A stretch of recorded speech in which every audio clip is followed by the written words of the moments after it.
Hi there, I'm Karen Dunn of KMD Productions. From the equipment manufacturers to the engineers to the business people behind the scenes. Over the years, every member of the Pro Audio corner of the music industry have become family to me, and it's my job to bring the whole eclectic crew together. Each episode, I'll introduce you to one of these characters and open a window into my world of creating community in Pro Audio. Thanks for tuning in to One and Dunn. Joining us today is producer, vocal producer, engineer, mixer, songwriter, beard groomer, grill master, Benjamin Rice. Thanks for joining us, Benjamin. Thanks for having me, Karen. Yeah. How are you doing today? I'm doing okay. Doing fine. Good. We were talking earlier about how we're both nervous about this. I always get nervous. And it's a little easier for me when I know the people because they know what I'm like. Right. But you and I just met through a Zoom call last week. Yeah, that's right. So I don't know that much about you, except I know about you. I just don't know about you. So I know that you're a Grammy-winning producer engineer, and you work with a lot of big names. So why don't we start off? Just why don't you tell us how you got to where you are today? I mean, how early do you want to start? This could be a long one. Well, I know that you're from I'll Texas. give you highlights. Yes, I'm from Texas. Highlights is good. Yeah. It's like everyone has a different path. Mine kind of started around 13 when I was kind of first introduced to live music, and I fell in love with drums, so I started as a drummer. Was your family into music? Yeah, my mom and my dad both sing, and they play guitar.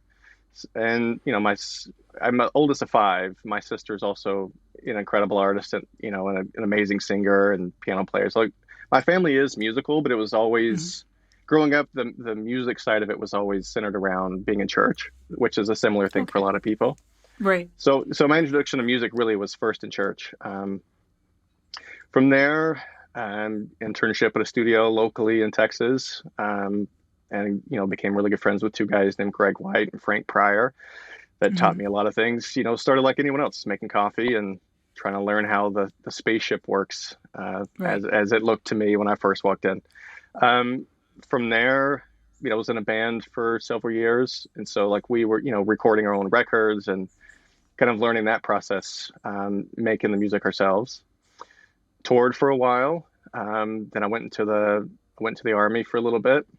Okay, wait. The Army. You can't. I'm just giving you highlights. Okay, no, we're going to stop on that. So you're in a touring band. I'm assuming you guys are doing okay. Why would you wake up one day and just say, okay, I'm going to join the Army?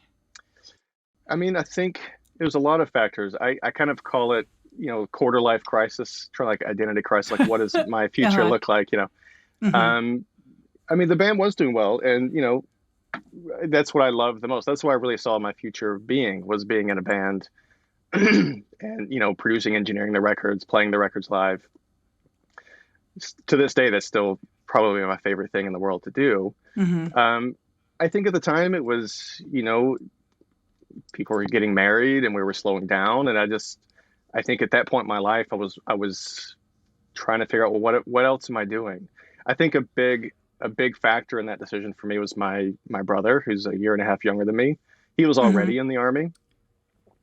And, there's just things in the world and wanting to make a difference, all the idealistic reasons, honestly. And I think I just was really attracted to the idea of, I can make a drastic, big decision right now and really alter my life and hopefully make a difference and do something that I'm really proud of and just make a change.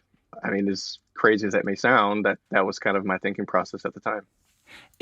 We'll go back to your highlights, but have you throughout your life just taken these leaps? I think in hindsight, it feels that way. Right? Yeah, it feels that way. I kind of look at it as chapters. It's I try to check myself with that now, though, because at any point where you feel like you've maybe plateaued in your life, I want to be careful that I don't then transition to, well, I have to make a big change now. I have to do something completely different. I think I'm at a point in my life now where I'm trying to lean into the fact, this is what I've been doing for a long time. This is what I've been, I guess, successful at. This is what I need to keep doing. And I've tended to change things every few years. Um, so I've been out in, Los Angeles now for about 11 years. It's the longest Hmm. I've really been committed to really anything. So I guess I'm doing this. It's what it All looks right. like. So I have a question. So I'm assuming you're a goal-based person. I think that's Is fair that to say. Yeah, okay? So is it hard? I would think getting a Grammy would be a goal, right? it I was. would think as an engineer producer, you want to Yeah, win a Grammy. So how do you reset your goals without completely changing what you're doing, which is what we were just talking about, and just continuing on that path? Like, how do you decide, okay, I want a Grammy. So what I want to do next in the field I'm in right now is how do you keep right. motivated? That's a that's a really good question. I mean, in the beginning, it's easy to kind of set your sights on, winning the Grammy, like something really way up there that you don't think is maybe Hmm. possible. And I think that Right. was secretly my goal, but it's not something I probably would have vocalized really out Hmm. loud to anybody. You just don't really think that that might be possible, even though deep down you really want that and hope to do that. I think the tricky part of that is like, having been lucky enough to be in that position to win a Grammy. I think what I've seen happen with myself and a lot of people that I know, it's like you're quickly, your life before that is like, I really want to win a Grammy secretly. I'd love that. That would be like such a benchmark and affirmation of all this hard work.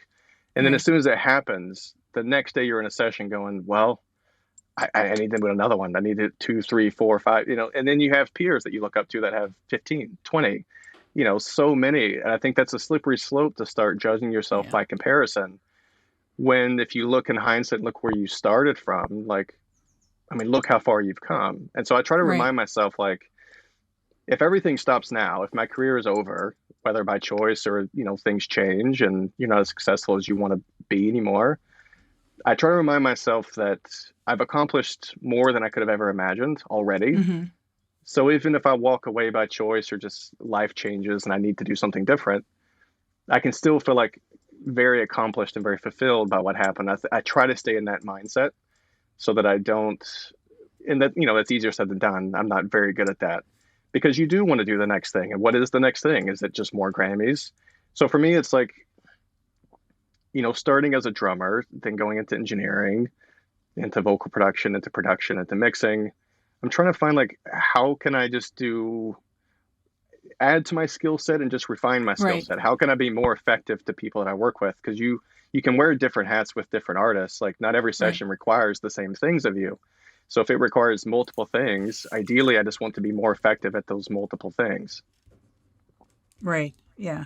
And then so you're staying with what you're doing, but branching out. So Yeah, you're actually you're sure. becoming more well-rounded, right? In a way, with all I these think other skill sets. I mean I hope so. It's like if you start out helping people record records as an engineer, I would like, I hope that my what happens and my goal is like not, to go from the person helping record the ideas and make the records and bring them to life to the person creating them from the very beginning. So it's like starting at the beginning, learning those skill sets and then trying to transition into, okay, how can I do the whole thing? How could I write this with the people?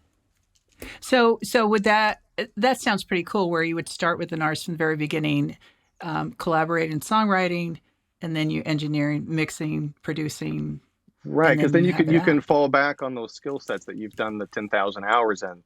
So it's Right. like if if I'm trying to write songs, if my focus is like trying to create the songs themselves, well, I can rely heavily on my engineering experience on how to record them properly, or vocal producing and getting the vocal sounding really good, and the mixing side of it, and the production side of it. So my goal is to try to be as much of an all around, well-rounded individual that can work with artists to try to create a record from beginning to end. Hmm. So do you think that would be with artists, more new artists, rather than the established artists that you work with a lot? Or do you think Yeah, that like it can be a someone like mixture, maybe. Lady, yeah, so maybe someone like Lady Gaga would think, yeah, let's do this, Ben. Let's just, let's collaborate and write this together and go from Yeah, there. Or, sure. yeah, okay, Yeah. that's pretty cool. Well, I mean, I think the nature of those relationships, and I'm lucky to have a few of those like that. the nature of the relationship changes over time. It becomes deeper and more collaborative. Right. It goes from engineer artist relationship to a very personal relationship to more of a collaborative relationship. And Because ideally, I'm go sorry, ahead. they start to trust you, right? Ideally, yes. And I think Yeah. that's the goal, really, to go back to goals. For me, it all boils down to like, if you can establish trust and confidence with the person you're working with, you're not going to get very far. And that takes patience, and it takes being authentic, and it takes being, having empathy and kind of meeting them where they're at and seeing like, what can I do to help this person? What can I do to help this process? And, from the technical and creative side, how can I help? But just on a personal level, how can I really make a difference and make an impact where this is a very healthy, successful, professional, personal relationship? Right. And it's got to be different with every artist, right? You Yeah, sure. can't, it's not like a blanket formula for each one. It's got to be something Right. Well, individual. because, everyone's their own individual and has their own process. Everyone that I work with works in completely different ways. Hmm. And in a way, I feel very lucky to have that diverse experience, because then it kind of teaches me how to work in different ways. Right. So you can kind of be adaptive to each of those experiences. Okay. Before we go back to your highlights, so you were talking about 10,000 hours and different skill levels. So when I spoke with Marcella, she mentioned that a lot. It seems to me, and maybe I'm wrong, it seems to me like a lot of the students coming out of different schools now don't understand that 10,000 hours thing, and that's so necessary to be able to progress in your career. Right. So has that always been something that you have worked towards, the constant repetition and the number of hours just to get your skills correct? Totally. I mean, it applies to every level of life, wherever you're at in life. It's if you're in high school and you're trying to get good grades, you don't just wake up and fall into good grades. It takes effort. It takes All right. studying towards it. It takes, a version of those 10,000 hours. And when I say 10,000 hours, it's like, let's say I do have 10,000 hours. I'm very well aware that there's people around me that have 200,000 hours. Right, You know, right. it's like, I hope that I have that, but in not every, maybe not in every category. In some Hmm. categories, I could feel confident in saying that. Maybe in other ones, I'm still working towards that, and that Do you would ever be the new goal. do you ever feel like you're at peaked out and you know everything, or is it a constant learning opportunity for you? No, I mean, I think maybe to a fault, feel like there's always so much more to learn, and that I'm not as good as, my peers around me. Hmm. That there's always room for improvement, and I find that to be a pretty common trait with all of my friends that I know in the industry. I think the ones I respect most, we all feel that way. Because if you have the mindset of peaked and plateaued, I think that's a dangerous place to be in, because then you're not really growing and learning. That growing and Right, learning can feel uncomfortable, because I think for me, it translates to, well, I'm just no good. But if I can change that I'm no good, I need to get better, then I'm learning still, then I'm trying to get better at something. And that's the right. mindset I try to keep. Okay. But I definitely don't think Okay. I've learned it all. I know that. So you joined the Army. Let's go back to your highlights. Okay. Um, yeah, I mean, join the army. Um, there was a specific job that I was really interested in doing. And so I signed up to do that. And those were my new goals. I wanted to be in the special forces. And that became the new aim. So the process of that is, you go to infantry school, then you go to airborne school to become a paratrooper. And then you go and try out for the special forces school. And if you make it into that school, then you get assigned a job and all these things that you're supposed to learn how to operate on a small team of the Green Hmm. Berets. Um, I did all those things. I made it onto a team, but I had an injury that ultimately was turned into a medical discharge. So my Army career was cut short because of an injury. Hmm. So at that point, I was kind of back to the drawing board. It was frustrating, because at that point in my military experience, I was completely committed to that being my career, at least for a while. And how It's long were you in the military? about 2.5 years, nearly 3 years Oh, so, before I was out. So uh-huh. not a super long time. But in that amount of time, the amount of training and effort and things that you go through to get to that Oh, yeah. point feels a lot longer than that. So, at that point in my life, I was like, well, I went through infantry school, I went through airborne school, I made it into the special forces school. Like, I'm on my team training to go deploy, but I got hurt, and now I'm getting a medical discharge. Now what? So I'm kind of back at the drawing board a little bit. I Hmm. say a little bit disappointed is an understatement, but I was very disappointed. It took me a while to kind of get past that. So again, what's my new thing? What's the new identity? For me, music was always something I knew ultimately I wanted to come back to. That was always Hmm. a big love of mine.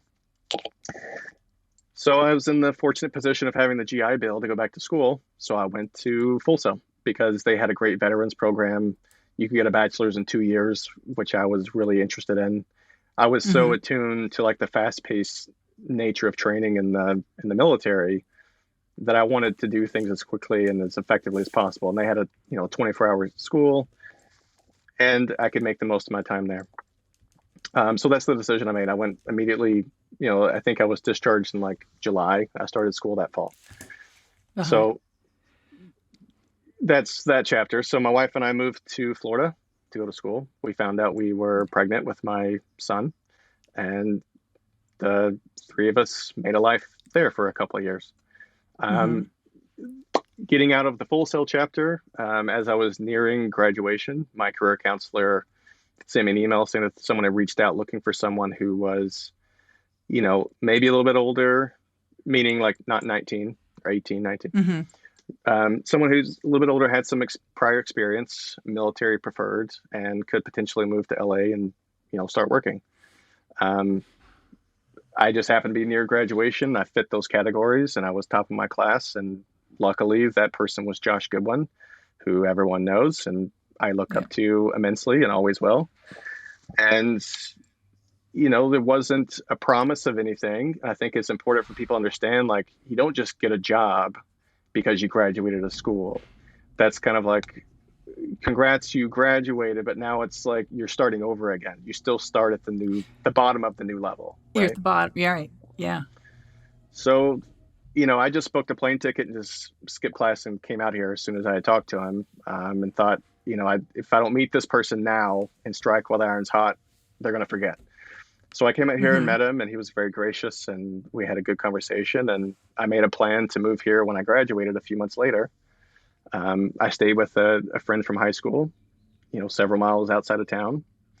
And Josh was wonderful. I mean, he gave me great advice. I mean, that was kind of my first experience seeing the major studios in Los Angeles.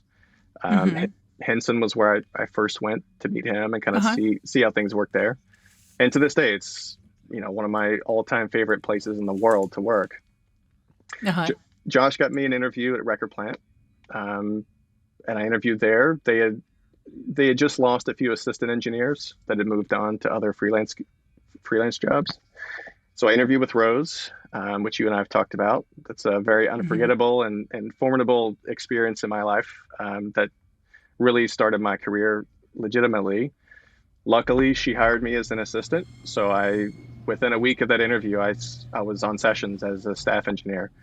And it was kind That's of a cool. sink or So swim.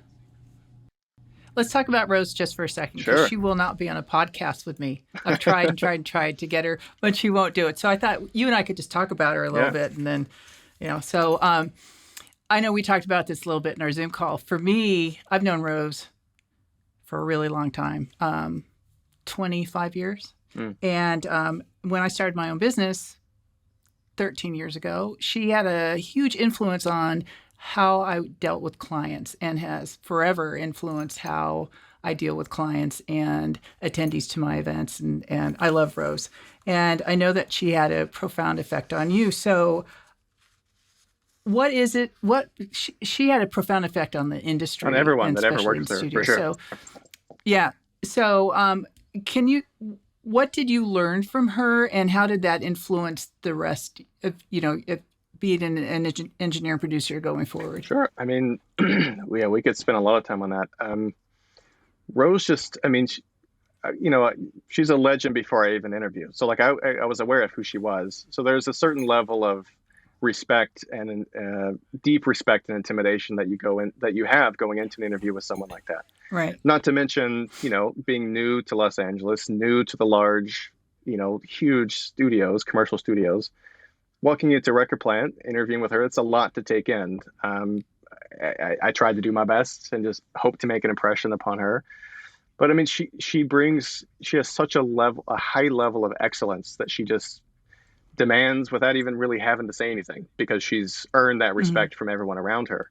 And I think what I learned, there's so many things I learned from working with her, but there's just such attention to detail, such attention to catering to every client equally, treating everyone exactly the same, treating, she would say things like, everyone's a star here, whether they are or aren't, you treat them all the same. Uh-huh. Like, give them like the highest level of service. And that was kind of the mantra. That was the goal working there.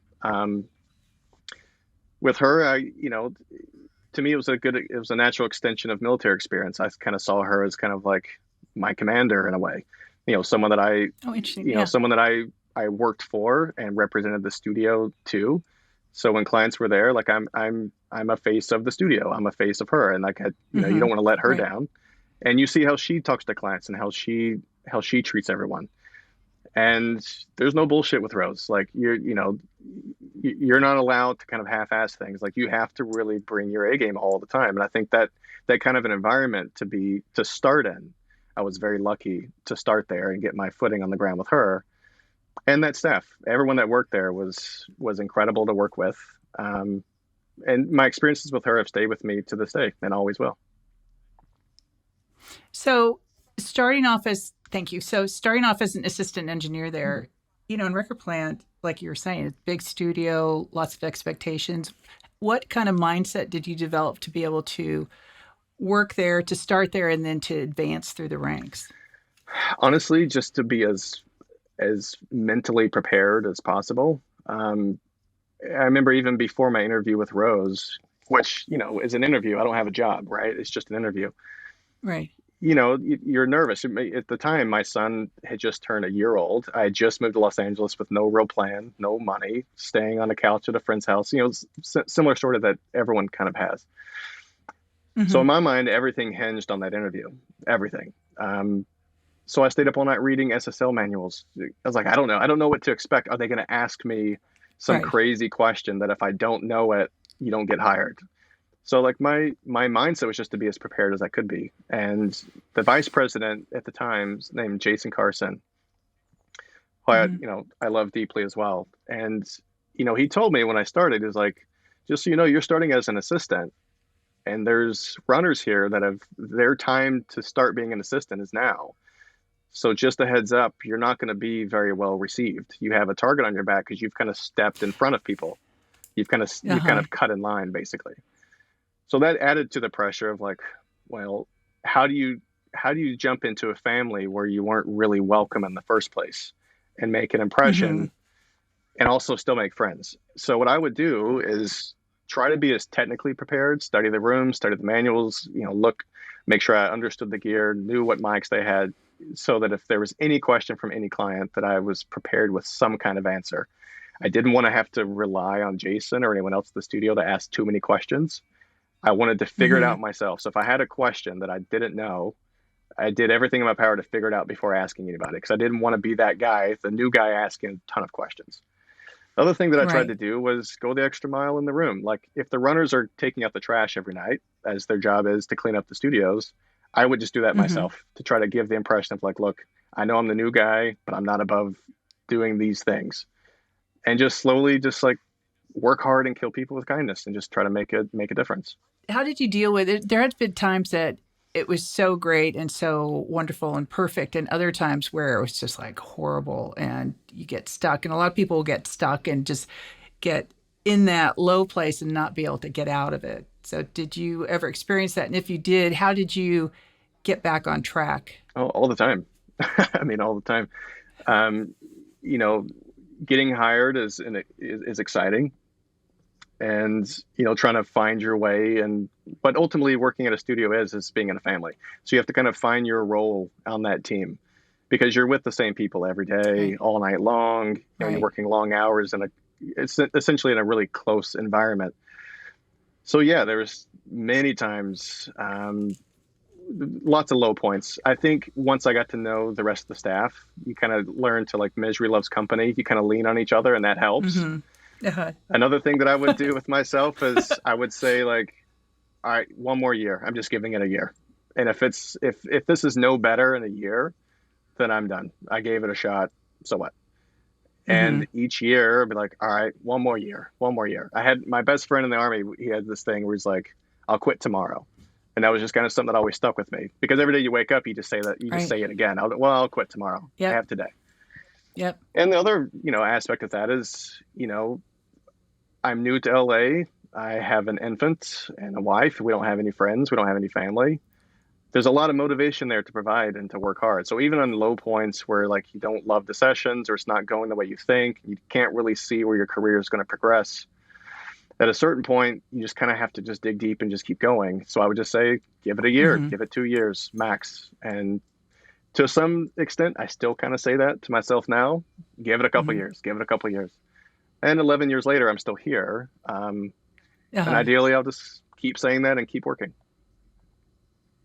Yeah, I know in 2020, after everything shut down, Yeah, all my clients were gone. Nothing was going on. And I would have horrible days. And at the end of the day, I knew in the afternoon, if it was just like everything seemed like it was crashing down, if I could just go to sleep and wake up, I would be fine. right, And when I woke up in the morning, same kind of thing you're saying, okay, it's a new day. Let's see what we can do today. right, And that's how I got through a lot of the beginning times. Just got to go to sleep when I do, and I wake up and it'll be okay because we'll start over. right.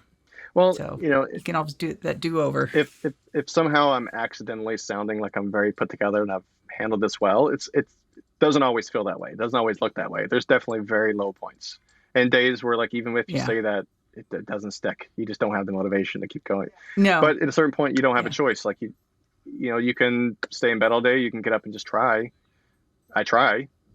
I don't always Yeah. succeed. I Yeah. don't always feel like I'm doing a good job, but I just keep trying. Yeah. Well, I think that's a huge factor, the fact that you don't give up and you keep trying, because a lot of people will give up. When things get hard, then they're done and they'll Well, try and a and path well, and that's depending on easier. your circumstances, it can seem, I've run across lots of other assistants working in other studios where like we've had similar conversations, like, what is your career? And I'm asking them how they feel, and like I don't see the future, and I'm like, sometimes, you only see what's right in front of you, and it can be helpful. And I've been very lucky to like have this where like you can lean on other people that have been doing it a little bit longer and just pick their brain. Hmm. And sometimes it's like, hey man, maybe right here in the pond that you're fishing in, it's not working, but that doesn't mean it's the only place to be. There may be another path somewhere else. Right. So like maybe try it over here, meet this person, and I think that helps. Like there is a community around what we do. And I've been lucky to have, people Right. like Josh and others that I've met along the way that have imparted not only like studio knowledge, but life knowledge, with Right. just someone that you look up to saying like, yeah, man, I get it. This sucks sometimes, but you're a Yeah. lifer. You're going to keep doing it. And then that helps a lot too. So one of the things I talk about a lot in my podcast and everything I'm doing now in the industry is I talk about community a lot, and because I think this pro audio community is just such a unique group of people, and I really love all of them. So we were just talking about how Record Plant, it was like a community. It's like a family community kind of thing because you're there all the time. So what is your definition of community? And everybody has a different definition. So it's really interesting to hear everybody's different perspectives. Mm, that's a good question. I And there's no right or No, wrong yeah, answer. no, It's true. just How do you define community without just using the word in the definition? It's like I feel like it's pockets of people that you have like, a like-mindedness, where you can mm-hmm. sharpen and strengthen each other. And that can come in different ways and it can come in different groups. Having traveled around to different studios, I've learned the dynamics of like each studio is its own family. And the ones that you love working in, you kind of become close with them. Like if I'm at Henson, they're a family and I love seeing those people. If I'm at East West, I love seeing Candace and the family that's there. You Yeah. know, I think Yeah. it becomes all the little pockets of people that you can find common ground with to where it feels like you're not in this alone. Um, Beyond just work and the professional side, just on a personal level, just being able to like be vulnerable enough with people to find that common ground Mm-hmm. can make you feel Mm-hmm. less like you're doing this by yourself. And that can go a really long way, especially during this Yeah. pandemic, which has been, hard for all of us for different reasons, feeling very Right. isolated at home. That sense of community went away very quickly. There's not enough Zoom calls and social media in the world that can fill the gap of like human connection and human interaction. So I think it's all of Right. those things. Yeah. Yeah. Okay. So you started working with Lady Gaga at Record Plant, That's right? correct. Yeah. And So go ahead. no, I was going to say that, and that's going back to Rose. That's a Rose call. I mean, that's her job is overseeing the staff, is picking who to put on what session, right? Um, Mm-hmm. I remember her pulling me aside. This was years ago now, but I still remember it. She's like, Gaga's going to come through, and then they're going to book multiple rooms. They're going to be here for a while. I think you'd be a good fit to be with their team, and explain. She kind of explained to me why that would be the case, and Mm-hmm. she wanted me on the session. I was like, great. I mean, I would love to do that. And that's kind of how it started. Rose said, I want you on the session, and I'm on the session. And we spent, Mm-hmm. about 6 months working together at that point. Having never worked there before, we spent about 6 months on that album, which was the art pop album. Okay. And then you just have continued to work with her. Yeah, well, basically what happened, which is kind of like, in a way, kind of everyone's dream in the studio. 6 months is a good amount of time to make an impression. Mm-hmm. Make a distinction between like trying to make an impression is one thing. Trying to take someone else's job is different. So like my only goal was Right. like, I remember the first time I ever was in the studio with her as the assistant, watching her sing, watching her work. I hadn't grown up listening to a lot of her music. I obviously knew who she was, Mm-hmm. but just seeing her Right. actually work and be herself in the studio, um, I was just so inspired. But like, that's the work ethic I'm talking about. Like, that's the shit I want to be a part of.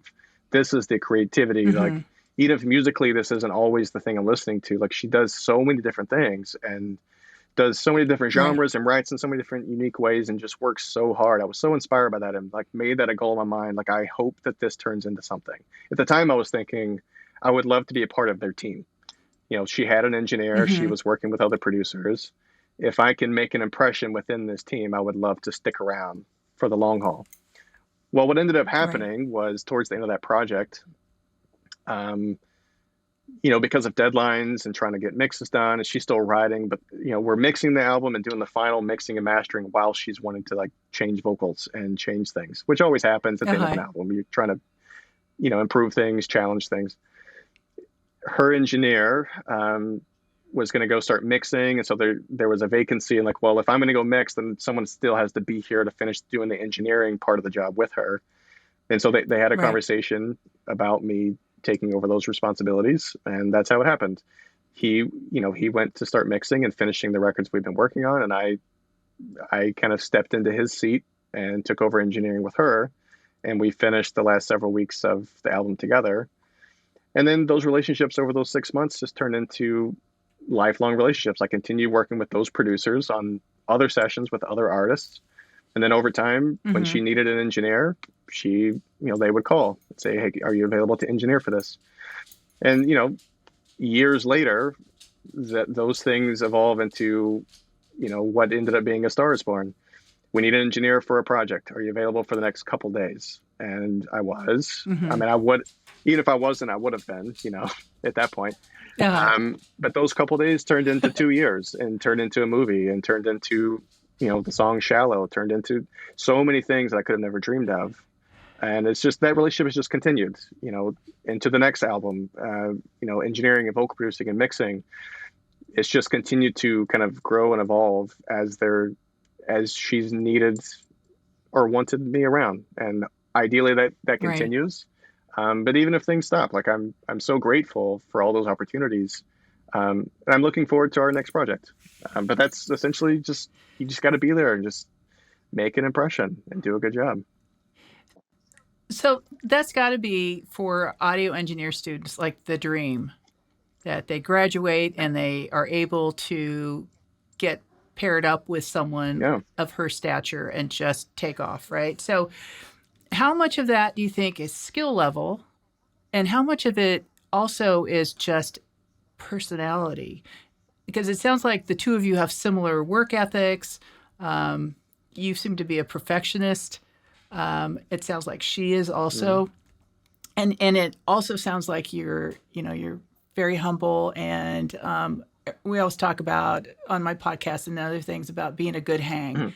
People they like being around you. They enjoy that. So, so if all audio engineers graduate from school with the same skill level, do you think that it really what's the big difference? Is it because of who they are, their personality, or somehow they're able to excel at somehow more than someone else? Right. I mean, skill-wise. It's a great question. I mean, I'm not one to elaborate necessarily on like my skill set, and that's what I don't think it's my skill set per se. I think that's a big part of it. Like when it's like, what's the cliche? Like it's 10% skill, 90% personality. I don't know if that's exactly the right ratio. I mean, you do need to have a foundation, like in a skill set to be effective. You can be a great hang and not know how to record, and it's like that's where it's kind of going to stop. Ideally, I was prepared technically to rise to the challenge to like do the engineer job once it was presented to me to do it. But at that point, I'd been familiar enough with her and the way she worked and, her personality.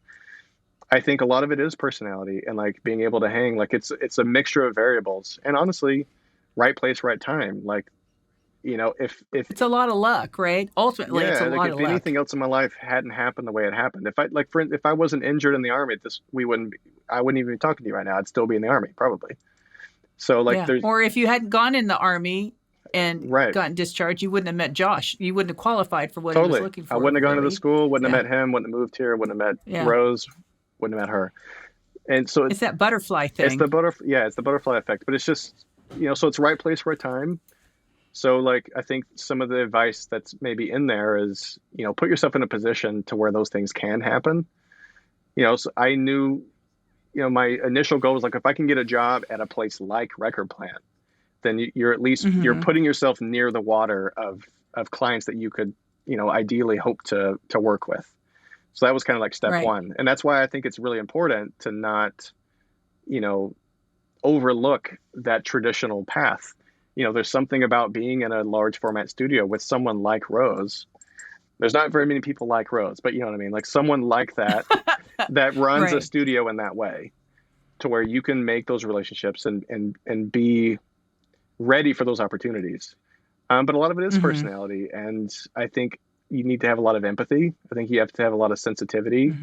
You need to be able to build trust. And a lot of that comes with not trying to be too familiar too fast, not trying too hard to make an impression. You kind of just need to be everything, all that you need to be in that moment. You don't need to try too hard, and not to cross the line of the professional personal boundary.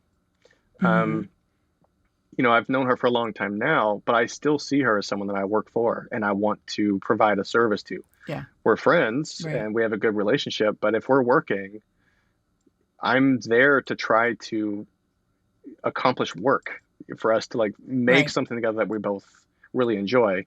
The process of doing that should be fun and it should be productive. I think they should teach more psychology in recording schools. Oh, interesting.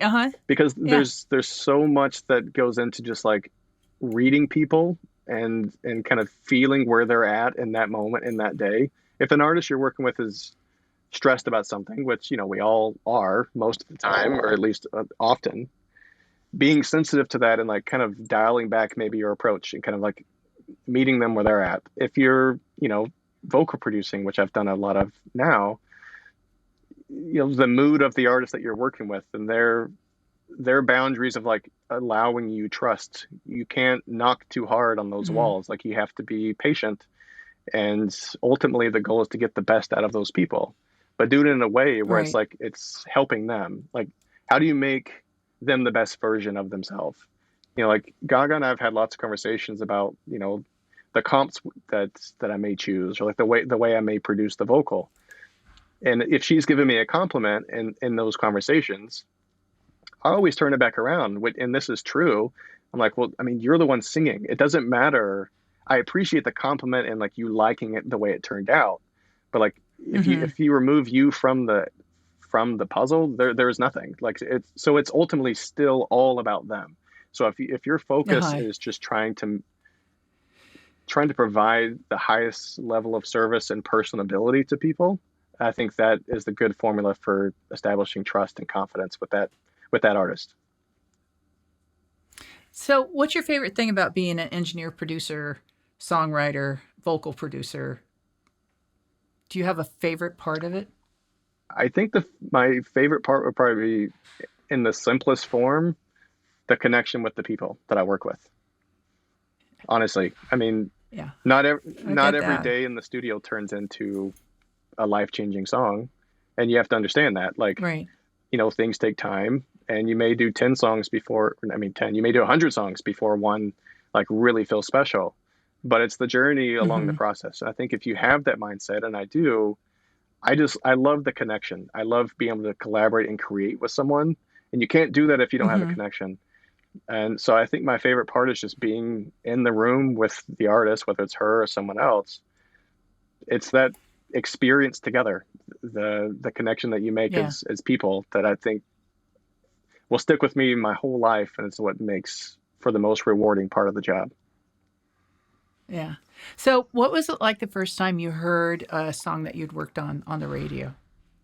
Kind of surreal. I'm not sure if I even remember the first one. Because, you can work on songs in different capacities. You could say like, oh, I recorded that. But like, you may have recorded it a year ago, and then it's gone through other producers, it's gone to other mixers. Sure. And you hear it when they're like, oh, I recorded that. That's cool. There's been, several milestones where I've heard something in passing, or at a theme park, or in, on the radio, or in a store, at a Target. I'm like, oh shit, wow, I totally forgot. That's so cool. I forgot about that.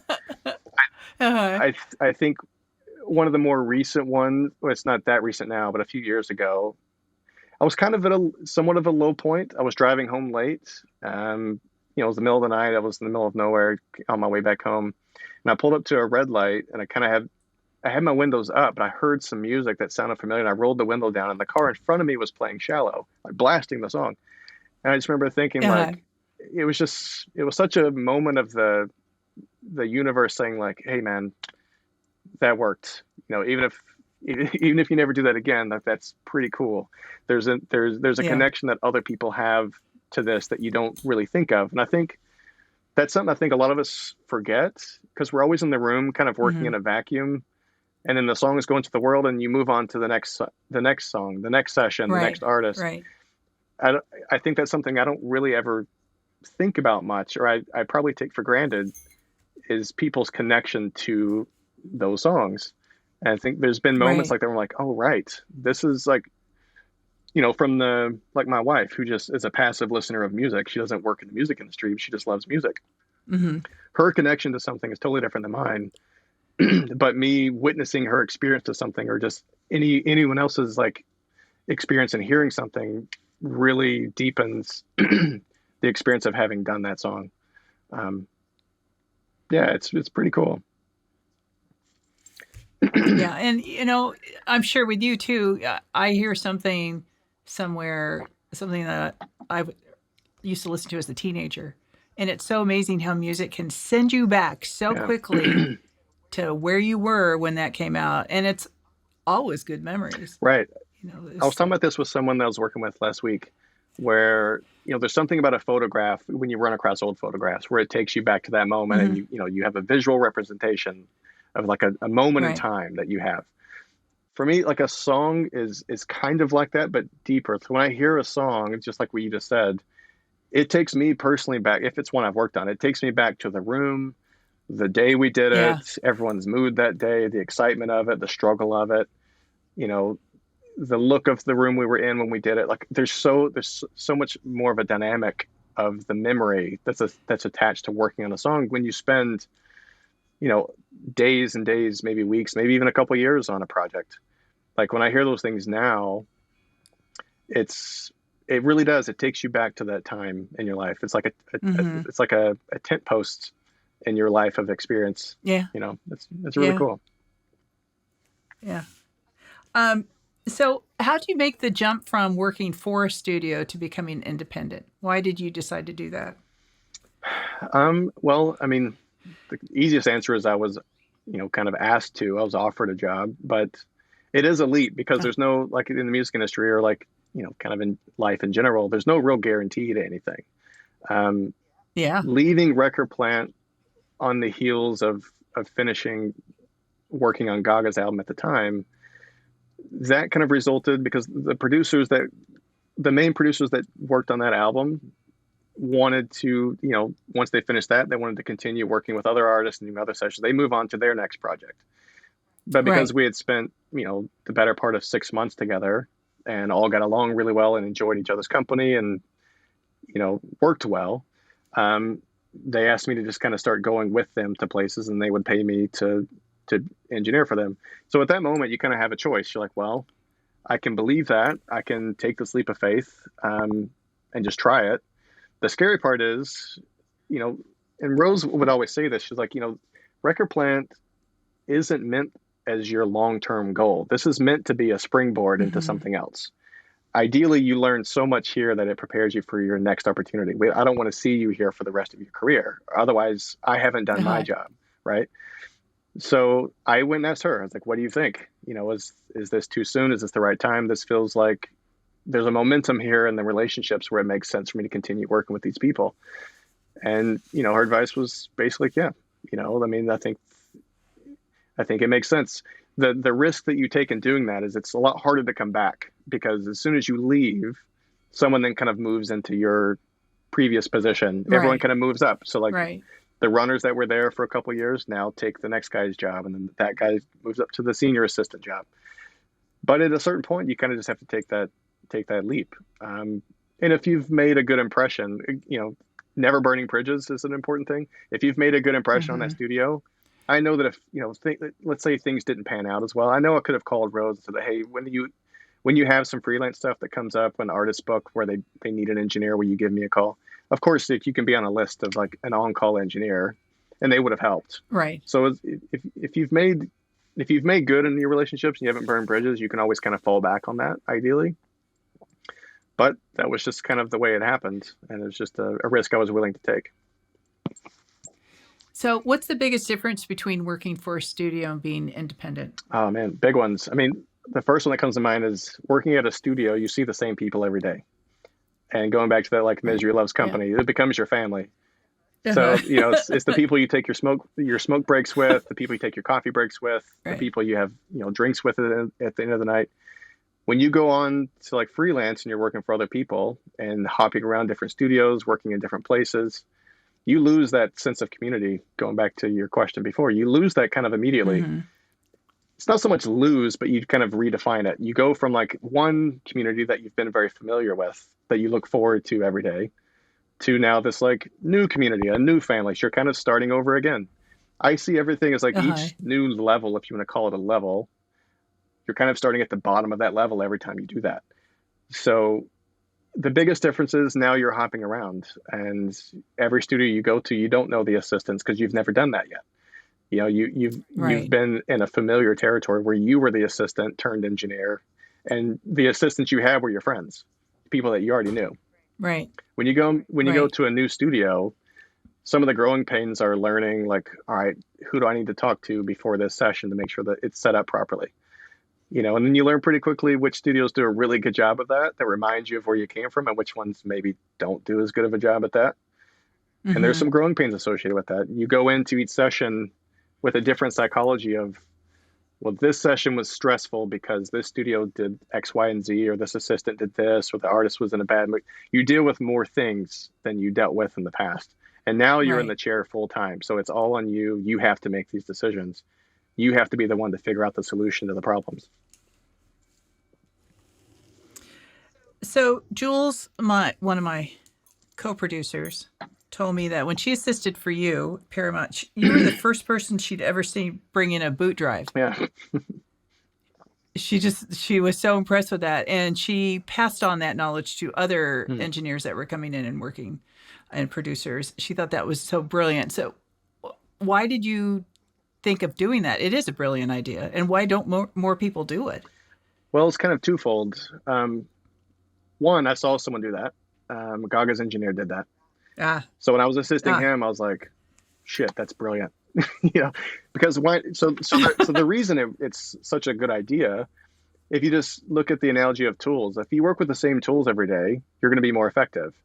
If you're hopping right. around different studios and using their computer with their set of plugins, with their mouse preferences, their keyboard preferences, everyone has different things. Not every studio has the same plugins, the same setup, the same horsepower on the Right. computer.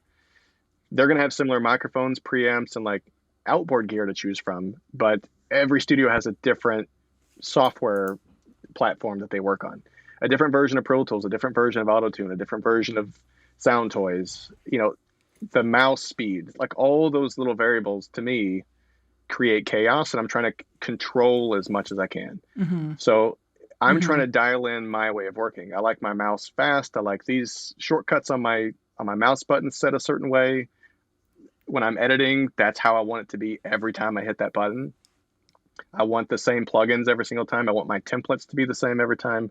So if I'm using my boot drive, no matter where I'm at, whether I'm in LA or New York or out of the country or at someone's house, I'm working essentially on the same computer with the same software tools, with the same Mm-hmm. preferences, same speeds. It makes me more effective to the people I work with because I'm consistently faster every single time because I'm controlling all the unknown variables. And it eliminates the Mm-hmm. conversations to every assistant that you work with of saying, hey, do you have this plugin? Do you have this? My session that I opened doesn't work Right. here. There's no time for that. So I wanted to be as efficient as I could. And when I saw that, I was like, oh, that makes perfect sense. I'm going to start doing that from now on. Yeah. I still do Yeah. it. I do it every day. Yeah. No, it makes complete sense. Okay, so we're going to change topics a little bit. So one of the things I talk about a lot is balance between work and life. A lot of people don't seem to have it in this industry. And you have a family. You have two young kids, right? Yeah. My son is 10 and my daughter's 5. Yeah. Yeah. So what do you do to have a balance in your life between work and family? And also, what do you do to keep balance between work and you personally to keep yourself, you know, at your best? I, I struggle with the latter part of that the most. Mm-hmm. It's hard for me to separate, work from myself because I'm always thinking about work or thinking of what I should be doing next. No, I totally It's get like, well, I that. haven't done this. I have a list in my head or a list on my desk of things that, I need to put attention to. And even if things are caught up, my mind switches to, well, what could I be doing preemptively to be ready for the next thing? I didn't have something that I had to do today because I'm caught up. So what could I have done to make myself better for the next thing? That's really hard for me Mm-hmm. to turn off. I've never been very successful at doing that. I try to take walks, the basic things, you try to unplug. Um, I don't have a lot of success in that. I struggle with that still. The work family balance, I struggle with as well, but it's really, really important to me that I'm there for my kids. It's like all the Mm-hmm. things we've been talking about are work related, right? At the end of the day, I can Yeah. honestly tell you, like, I don't give a shit if I don't work again, if that meant that I don't have a good relationship with my kids. It just it pales in Yeah. comparison. So I Right. want to be a good father. I want to be a good example. And as my kids are getting older, I mean, my son's turning 11 now. Daughter will be 6 this summer. They don't care about the work because they have a different perspective. They only know what Right. They just they want just want, you. right. They just want me and my wife. They want us here for them. Yeah. Um, so Right. I try to keep that in the forefront of my mind. I mean, it's difficult because with this job, I can be gone a lot. I can also be home a lot. So what I try to do Mm-hmm. is when I am home, if I'm able to be with them, I try to make the most of that. That's easier said than done because you can be physically present, but not mentally and emotionally present. Sure. I've Yeah. not always been very good at that, but I strive to continue to be better and just try to make the time. Like if my brain isn't turning off thinking about work, but I'm with my kids, I can hopefully just turn it off to be with them, even if in the back of my mind I'm still Mm-hmm. thinking it. So I try to Right. work on being emotionally present with them. I think that's something a lot of us don't talk about enough because we're always so focused on goals, success. What are you doing now? What's next? But at the end of the day, like kids don't care about that. They only care about what they have with you. So that's something my wife and I Right. really work on. We can all, there's always room for improvement there, but I try to turn it off to be with them as much as I can. And I'm in a place in my career where ideally I have a little bit more saying power and being available to certain things. Like the Uh-huh. last minute things as an assistant, you don't have a choice. I mean, you have to work, you have to say yes to things. You know, Right. I can try to have a little bit more control of my schedule now to where I can say, okay, well, basketball practice with my son is tomorrow night, or he has a game Saturday. Sorry. Certain things will come up and I can't always be there, but I Right. try to make up for as much time as I lose when I do have it. It's an always learning. Yeah. Right. My kids are older, and it's still hard to try to balance everything. They don't need me as much, there's no basketball games or swim meets or anything, but when they are going to come visit, I want to be home, and I just got to stop working, right, Right. and just be present. So it's always It is. evolving. So, for someone in school right now who wants to graduate and be you, what tips would you give them? Make the most of school while you're in school, honestly. Pick the brains of the professors that you respect the most as much as you can without being annoying, of course. But, but maybe be a little bit annoying. I think there's a few professors that I got to know towards kind of the end of schooling where there was more of a rapport Hmm. between us. And, if I go back to do a Q&A or something, I always try to look them up and we always try to say hi and we can kind of reconnect. I think, rely on the information that you have there. If you don't make the most of it now, I think you'll really regret not having taken advantage of that because once you leave and you start really looking for a job and trying to make all this work, you'll Hmm. really miss how easy it was when you were just in school. So while you have the opportunity to be in school, look at it as really an opportunity. Like your job is to be prepared to get a job. So make the most of it. Like don't take it too easy. Don't party too much. Like really take it seriously. If you want to have a serious career, then take school very seriously. Okay, good advice. It's interesting because everybody has a little bit different advice, but all of it together is it's great. Okay, and you came up with this, so I'm going to ask you. If you weren't an engineer producer, what do you think you would be doing right now? Well, it could be a few things. I like doing construction projects. I like doing things with my hands. I think it'd be fun to Mm. flip furniture, flip homes, work on things. Like, Uh-huh. I like those. My wife and I like doing those types of things together. I had mentioned to you earlier, I was like, well, since I have a beard and I give it a certain level of attention, what if, what if I started a beard barber thing? It's like if you trust it, if you Uh-huh. trust, I've gone in to get it groomed at times. Like if the guy grooming my beard doesn't have a good beard, it doesn't bode well for the confidence I have in that person. So like, Yeah. if I have one, maybe I could do a beard barber thing. I don't know, but I think it just that I don't know make things. I think it'd be fun to do construction type jobs, odd projects, and Uh-huh. refurbishing things. Anything that takes time that you Nice. can perfect and make new again is I enjoy. I enjoy doing. Right. Okay. Okay, last question. And I always say it's my favorite question. Um, because everybody I know loves food. So we're gonna get together. We're gonna go eat. So where are we going? What am I eating? Because I hate to make decisions. What am I drinking? What are we talking about? And what kind of music are we listening Oh, to? that's. I'm bad about that too. I get really indecisive and I get kind of decision paralysis. I tend to like people to make the call and I can be like, all right, that sounds good because I'm pretty easy going with it. Okay, that's I not know. going to So happen. I'll try to answer. So all right, You're trying to stall. basically. Um, all right, I would start. Sir, I would love to have good whiskey. I love good whiskey. Okay. Um, Okay. music, something relaxing, maybe in the like folk music, instrumental, something pretty chill. Okay. I'm envisioning kind of like a whiskey bar, dim lit, relaxing, kind of chill environment. Nice. Um, Okay. Food, we could go sushi route. I love sushi. Okay. Okay. I love Indian food. I love Thai food. I love it. Okay, but you're not really choosing. I love a good steak every once in a while. Something that is good for conversation and a relaxing time. I don't know. I'm either working or I'm at home, and like my wife and I need to go out more and do more things we do from time to time. But you pick and I'll go. See, here's the deal: is if I'm working an event, I can make all decisions. If I'm not working, I make none at all. So, okay, so we'll figure it out together. Okay, what are we going to talk about? We're going to talk about where we see ourselves 10 years, things we could have done better as parents.